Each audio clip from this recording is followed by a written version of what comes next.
The baby I waited 4 years for. Turns out not to be mine. Part 2. Recently it all came to a head when I took our son to a doctor's appointment. And they did metabolic panel and blood tests which showed that he had a blood type that is not biologically possible to have with me as his mother. He's B+, I'm A+, husband is O+. Immediately I started worrying. It was the fertility clinic's fault and that they'd messed up and implanted a wrong embryo. I started lining up lawyer consultations to possibly sue the clinic and looked into having a DNA parentage test done. The test results showed that I'm not the mother but my husband still is the father. I was heartbroken and angrier than ever. Talked to lawyers about medical malpractice in the fertility clinic we'd used. Then my husband confessed that he'd slept with my friend, our surrogate, on a few different occasions during our struggle to have her get pregnant with our embryos. This means what I thought was our son conceived by IVF and carried with a surrogate isn't my son at all and was in fact conceived the old-fashioned way, which I can't ever do. Livid and absolutely broken at the same time doesn't even begin to describe how I feel. I have been breaking down into crying spells over and over again about this.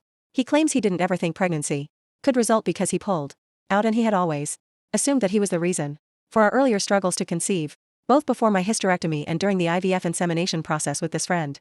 I felt an immediate triple betrayal, from what was supposed to be my husband, my friend, and now knowing my child isn't even really mine. I had such white-hot rage and delirium. I immediately left home and stayed at a hotel for almost a week, before asking my parents to let me stay at home for a while. I admit I left our son with him. I am now filing divorce because he cheated and betrayed me in the worst possible way. I have also cut off my friendship with my friend, the surrogate, and feel afraid to trust anyone else now. I have seen a divorce lawyer to see about giving up my legal rights to this kid so I don't have to face such betrayal or owe child support.